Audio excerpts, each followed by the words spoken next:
Se você acompanha notícias, já deve ter notado que o Brasil parece viver uma grande montanha-russa financeira. Um ano tudo está crescendo, no outro vem uma crise e os preços disparam. Mas por que isso acontece? O que define esses ciclos altos e baixos? Nesse vídeo vamos traçar um raio-x da economia brasileira nos últimos anos, desde a hiperinflação dos anos 90. Já no vídeo seguinte, aprofundaremos no cenário econômico atual. O objetivo é entender como esses ciclos se manifestaram ao longo das últimas décadas. E o mais importante, como você pode usar esse conhecimento para investir melhor. Então vamos lá. Primeiramente, saiba que a economia funciona assim. Existem períodos de crescimento que são seguidos por momentos de desaceleração ou crise. E depois vem uma nova retomada, um novo período de crescimento.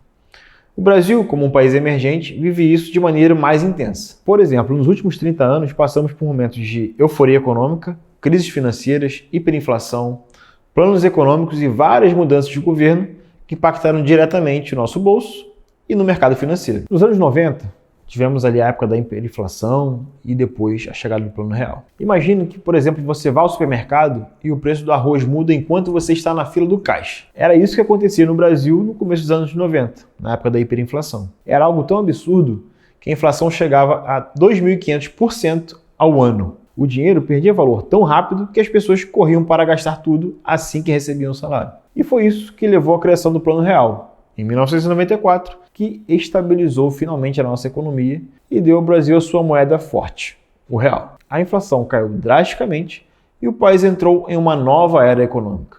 Já no período de 2000 a 2010, tivemos ali um período de crescimento acelerado e um boom de commodities. Com a economia estável pós introdução do Plano Real, o Brasil entrou nos anos 2000 surfando uma onda de crescimento, principalmente puxado pela China.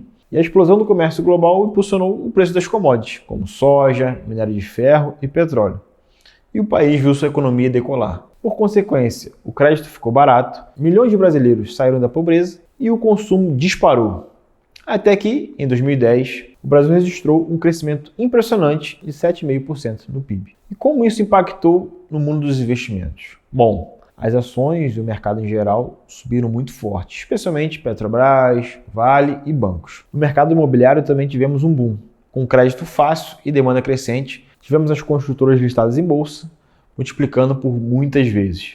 O consumo interno, por sua vez, impulsionou o varejo e o setor de serviços. Passada essa fase de crescimento, de boom, e a partir de 2010 começamos um período de desaceleração/crise. Uma desaceleração que começou lá fora, com a crise do subprime dos Estados Unidos, em 2008. Inicialmente o Brasil sofreu um pouco, mas foi a famosa marolinha que a gente passou.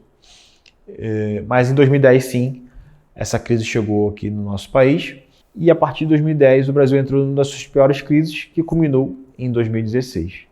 E por que isso aconteceu também? Porque isso se agravou? Porque o governo gastou demais, a confiança do mercado despencou, os investimentos pararam e o país mergulhou na recessão. Para vocês terem uma ideia, no ano de 2014/2015, nesse intervalo, que foi o auge da crise, se podemos assim dizer, o PIB caiu mais de 7% acumulado nesses 2 anos.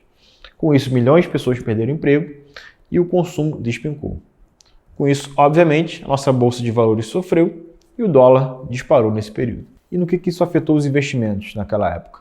Bom, voltamos a ter uma renda fixa muito atrativo, com a Selic indo para 14,25 naquele momento. A bolsa, como eu já mencionei, despencou, mas aqui que vem o pulo do gato.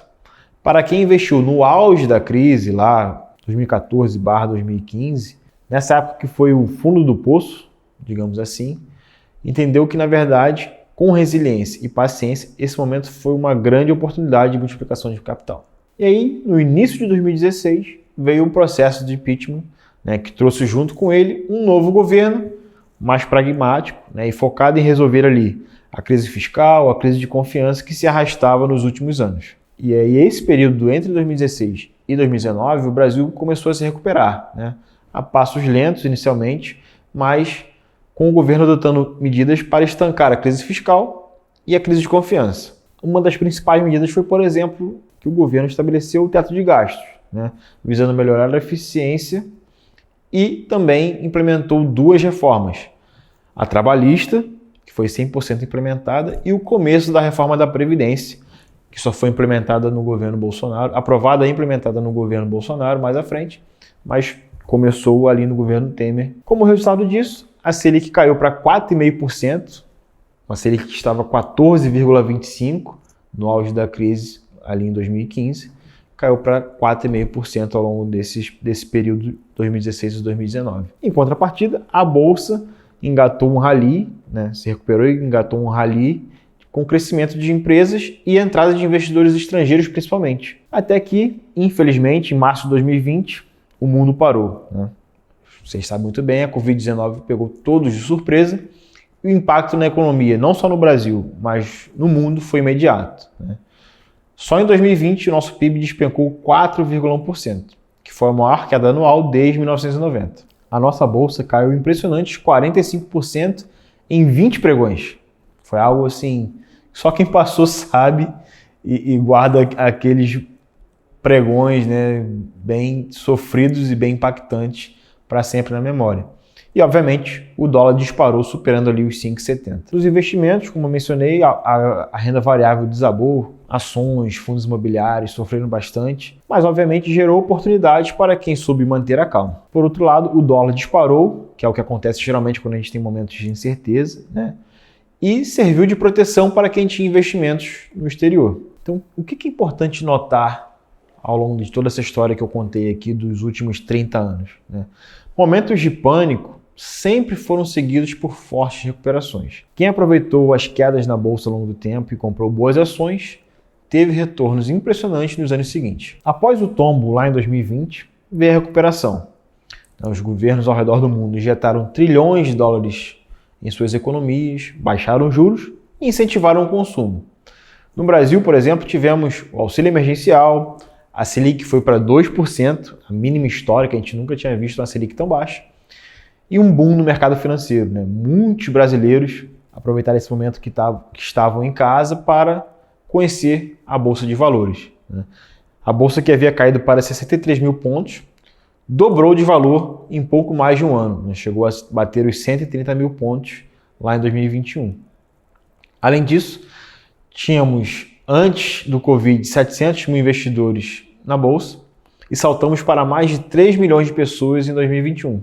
Então, nesse quesito, o período da pandemia trouxe muitos brasileiros para o mundo dos investimentos. Com isso, obviamente, ações e fundos imobiliários explodiram, né? Impulsionados pelos juros baixos e por essa nova leva de investidores entrando no mundo da renda variável. A renda fixa perdeu força, como eu já mencionei, a Selic foi para 2%, né? O que também forçou a pessoas que nunca tinham procurado sobre bolsa de valores ou fundos imobiliários buscarem e começarem a investir nesses ativos. Inclusive, as criptomoedas tiveram uma alta impressionante também nesse período, com o Bitcoin atingindo 69 mil dólares. Um outro dado, aproveitando, que é muito impactante, é que hoje existem 5 milhões de investidores na nossa bolsa de valores, enquanto no Bitcoin passam dos 20 milhões de brasileiros que têm uma conta aberta em corretora de Bitcoin. Por quê? Quando os juros caem, o dinheiro migra para ativos de risco. Então, quem entendeu isso em 2021 aproveitou as altas expressivas, seja em ações, fundos imobiliários ou até no mundo cripto. Então, chegamos em 2022 e aí vimos, né, que nem tudo é festa. Com tanto dinheiro circulando na economia, a inflação ressurgiu com muita força. Os preços dispararam no Brasil e no mundo. E os bancos centrais tiveram que agir rápido, né?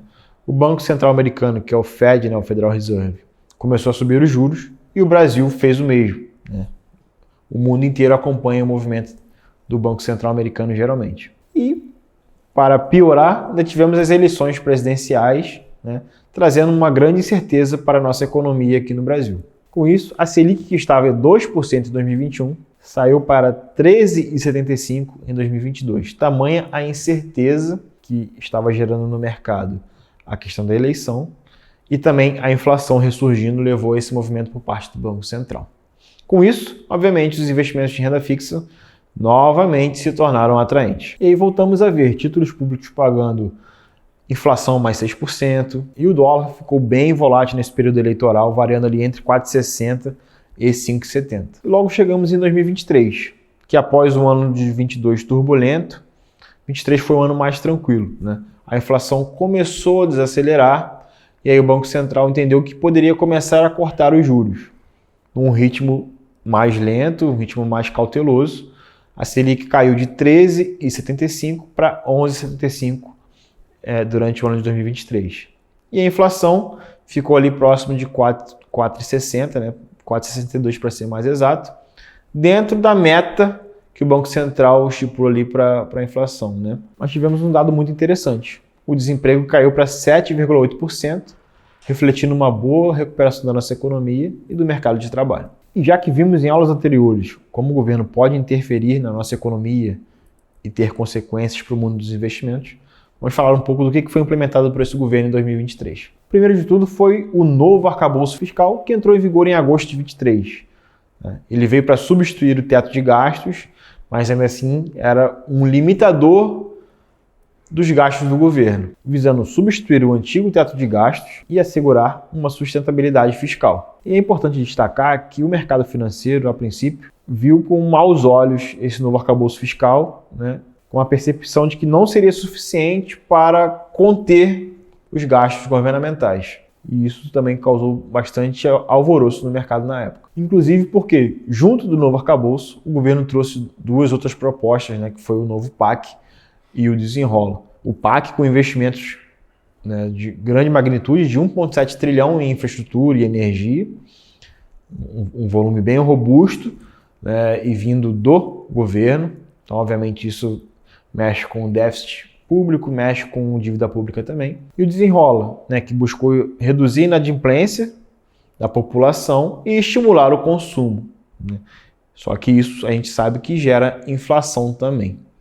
Então, mais uma preocupação para o mercado financeiro. Como que isso impactou os nossos investimentos em 2023? As ações, de certa forma, começaram a se recuperar com essa perspectiva, né, de juros mais baixos, ainda que de uma forma mais lenta e gradual. E a renda fixa seguiu como uma forte opção, né, mas começou a perder um pouco de rentabilidade conforme a Selic caía. Já o dólar e o câmbio ficaram um pouco mais estáveis em 2023, com uma maior previsibilidade para as empresas de importação e exportação. E aí, finalmente, chegamos a 2024, que foi um ano bem intenso e bem volátil, né? Mas no final, deu tudo certo.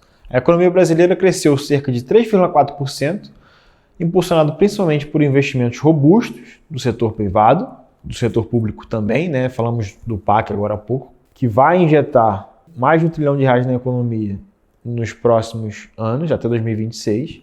Então isso já começou em 2024 e foi um dos motivadores para esse PIB bem forte, mas também o consumo das famílias. A inflação encerrou o ano ligeiramente acima da meta, em 4,83%, pressionado principalmente por fatores externos, como secas severas que afetaram o preço de alimentos, e aí isso de forma global, e os preços de energia, influenciados principalmente ali pela alta do petróleo. Como bom número, a gente teve o desemprego caindo ainda mais, né, e atingiu o valor de 6,2%, evidenciando uma continuidade da recuperação da nossa economia e do mercado de trabalho. E quais políticas o governo implementou em 2024? Complementando o que o governo tinha feito em 2023, continuou com a questão do arcabouço fiscal, né, planejando cortes orçamentários em áreas como saúde e educação, com o objetivo aí de garantir o déficit público próximo de zero em 2025.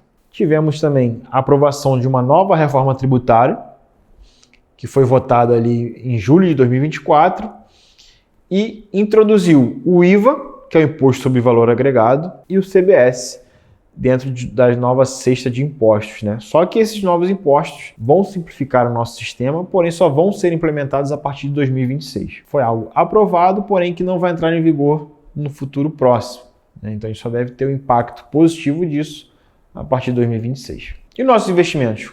Como eles sofreram ou se beneficiaram em 2024? O mercado de ações, após atingir uma nova máxima histórica, sofreu bastante, uma correção ali de uns 10%, fechando 2024 em 120 mil pontos, devido a preocupações fiscais e com o não cumprimento daquele arcabouço fiscal que a gente falou agora há pouco. O dólar atingiu a máxima de R$ 6,27 em dezembro de 2024, refletindo também as mesmas incertezas, não cumprimento de arcabouço fiscal e déficit público.